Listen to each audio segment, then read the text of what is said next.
Selamat pagi semua. Hari ini saya akan bicara tentang tema tantangan-tantangan yang dialami Paulus dalam mewartakan Injil Kristus.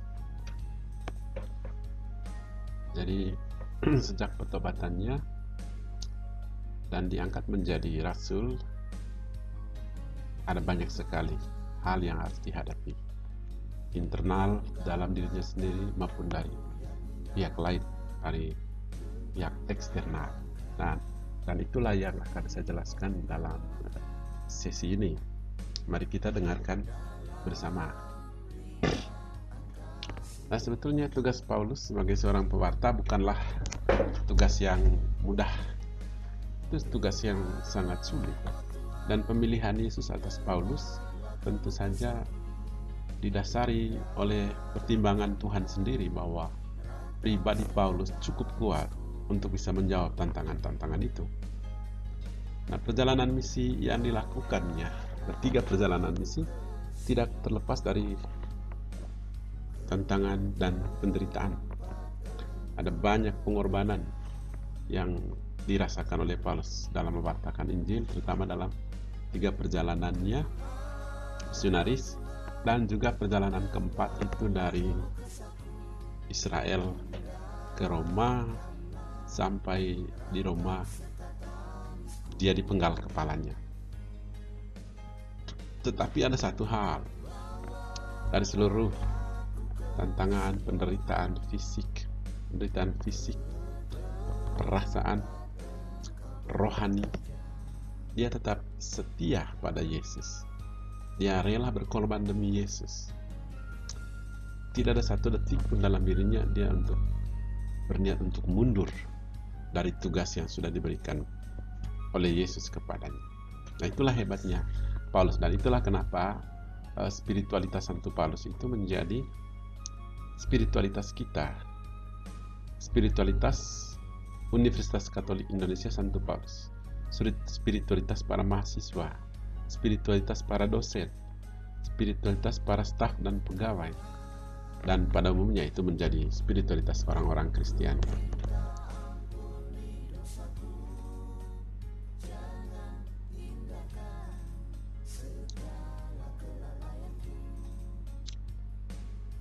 Nah, kita lihat bahwa memang sejak awal pewartaan kepada Yesus, Paulus sudah mengalami banyak tantangan. Ya, kita lihat apa yang terjadi ya. Tantangan justru datang karena dia bertobat dan dipermandikan dalam nama Yesus. Tantangan-tantangan itu tidak muncul ketika dia mengejar orang-orang Kristen. Tantangan-tantangan itu tidak muncul ketika dia mencari-cari orang-orang Kristen untuk diadili, untuk dipenjarakan, untuk disiksa, bahkan dibunuh. Itu tidak muncul. Justru karena dia bertobat dari misinya untuk menghancurkan Kristianitas pada waktu itu. Justru dia berbalik dari menjadi seorang pembunuh menjadi seorang pewarta Yesus. Disitulah tantangan itu muncul satu persatu, bertubi-tubi, sampai dia mati di kota Roma. Ya, sebab banyak orang heran karena Paulus yang sebelumnya dikenal adalah Saulus yang ingin membinasakan semua orang yang memanggil nama Yesus. Adalah sebuah keanehan besar bahwa dia sekarang justru memberitakan Injil tentang Yesus yang dia musuhi itu. Suatu pertobatan, pembalikan arah 180 derajat, dan itu membuat semua orang heran dan geleng-geleng kepala. Dan memang Paulus tipe-tipe seperti Paulus ya, seorang yang sangat cerdas, seorang yang sangat pintar, dia sangat berpengaruh, dia bisa meyakinkan orang. Dan seorang Farisi yang dididik dalam hukum Taurat, itu sangat besar pengaruhnya. Dan oleh karena pengaruh yang besar inilah banyak orang menjadi pengikut Yesus, banyak orang bertobat oleh pewartaan Santo Paulus. Dan itulah iri hati dan kecemburuan itu muncul di kalangan orang-orang Yahudi yang tidak percaya pada Yesus, dan juga orang-orang Yunani yang tidak masuk ke dalam agama Kristen pada waktu itu. Dan karena itu orang-orang Yahudi yang tidak percaya pada Yesus merundingkan suatu rencana untuk membunuh Paulus.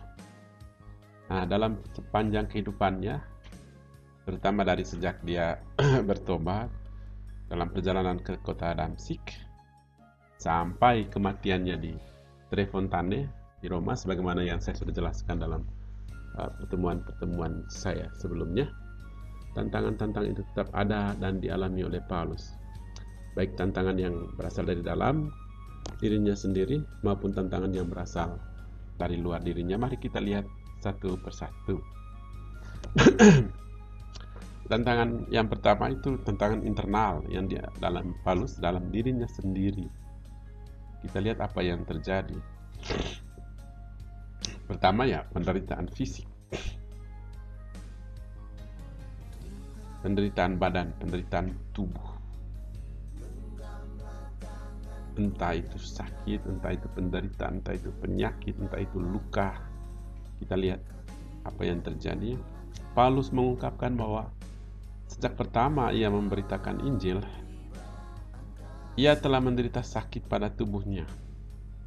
Dan orang-orang Galatia tetap menerima dia walaupun dia dalam keadaan sakit. Itu di Galatia 4:13-14. Nah, ada satu buku tafsiran Alkitab masa kini memberikan tafsiran seperti berikut, ya, bahwa sakit yang diderita Paulus memang tidak jelas, artinya tidak disebutkan dalam kitab suci Perjanjian Baru, tidak disebutkan dalam surat-surat Paulus, tidak disebutkan juga dalam tulisan-tulisan lain.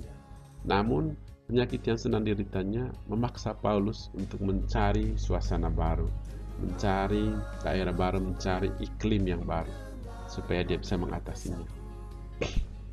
Ada orang yang menduga bahwa Paulus menderita penyakit ayan atau penyakit epilepsi.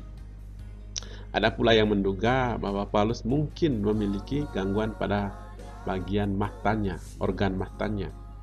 Mungkin penglihatannya kurang bagus. Karena dia dicatat bahwa dia buta selama 3 hari di Damsyik.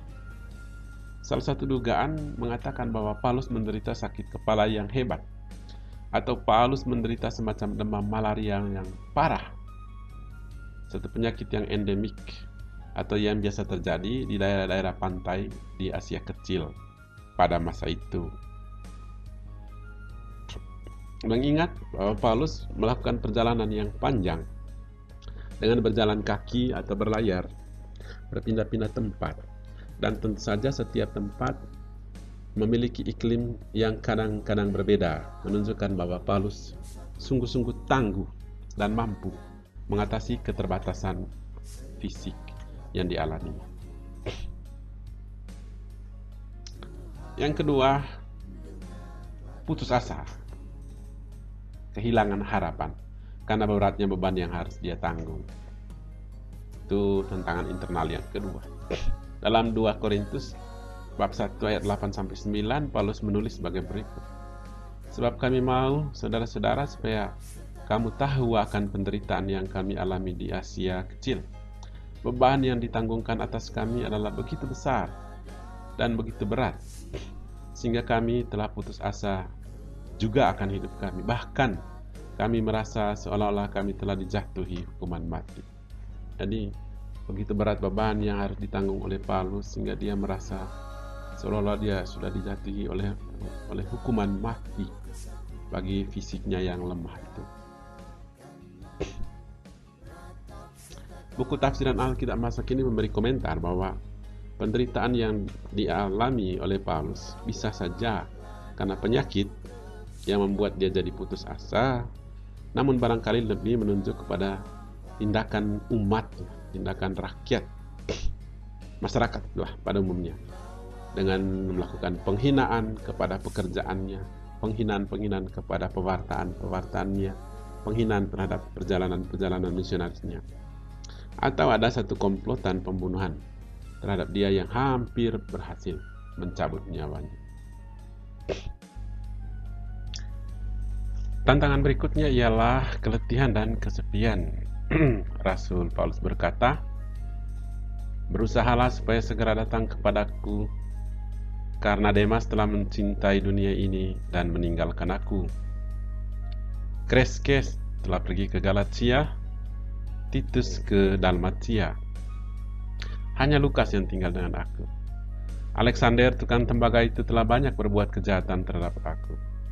Hendaklah engkau juga waspada terhadap dia, karena dia sangat menentang ajaran kita. Pada waktu pembelaanku yang pertama, tidak seorang pun yang membantu aku. Semuanya meninggalkan aku. Seorang Paulus yang berbeda dengan yang telah biasa kita kenal. Ia lelah, juga secara fisik layu karena dipenjarakan. Ia tampil sebagai seorang manusia biasa, bergulat dengan kesulitan-kesulitan harian dalam kesunyian, dan melepaskan diri termakan oleh sikap pesimis. Ia mengadukan kesulitan yang sedang dihadapinya dan melihat kesulitan-kesulitan yang akan datang. Nada gelap dan berkeluh kesah menggantikan nada yang penuh harapan. Paulus tahu ia tidak memiliki secara penuh kekuatannya lagi, optimismenya, antusiasmenya. Tapi dia harus memperhitungkan kelelahannya dan menumpuknya beban kekecewaannya. Itu dari dalam. Sekarang dari luar, dari eksternal diri Paulus. Ya, diusir oleh orang Yahudi yang tidak percaya, oleh orang Yunani. Dia dipenjarakan, dia disesah, dilempari dengan batu, didera, siksa, dimasukkan dalam ruangan gelap, diejek. Itu dari orang-orang yang tidak mau menerima ajaran Paulus.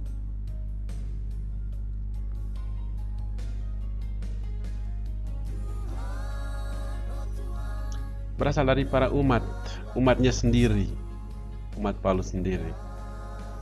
Pertama, dia cemas karena ia menginginkan umat yang bersatu, seia sekata, penuh persaudaraan, penuh semangat, satu sejiwa. Tapi yang terjadi malah tercerai-berai. Paulus menemukan kenyataan pahit berhadapan dengan kehidupan komunitas gereja Katolik pada waktu itu, diwarnai banyak perselisihan, kesalahpahaman. Umat juga curiga kepada dirinya. Paulus menguraikan segala bentuk kesalahpahaman, kecurigaan, prasangka tentang dirinya dalam surat pertama dan kedua kepada umat di Korintus. Saya berharap kamu baca itu surat dari Rasul Paulus kepada umat di Korintus. Dari orang Kristen yang berlatar belakang Yahudi, yang tradisional dan konservatif, yang fundamental ya, orang Yahudi fundamentalis, tapi mereka masuk Kristen. Mereka mewartakan Injil lain yang menegakkan kembali pengalaman ajaran Taurat dan ajaran Sunat. Petrus juga mula-mula dia makan malam bersama dengan orang kafir, yang tentunya melanggar aturan Yahudi bahwa orang Yahudi tidak boleh makan bersama dengan orang kafir. Lalu sementara dia makan malam, ketika datang beberapa orang dari kalangan Yakobus, dari kalangan Yahudi, tiba-tiba Petrus mengundurkan diri dari makan malam itu karena takut akan orang-orang dari kalangan Yakobus itu. Jadi Petrus juga tidak tegas. Orang Kristen Yahudi mengacaukan segala-galanya dengan maksud memutarbalikkan Injil Yesus dengan mengembalikan hukum Taurat dan Sunat. Itu ada di Galatia. Lalu tantangan dari mereka yang tidak mengakui Paulus sebagai rasul. Mati-matian itu Paulus mempertahankan diri bahwa dia memang rasul yang diutus Yesus.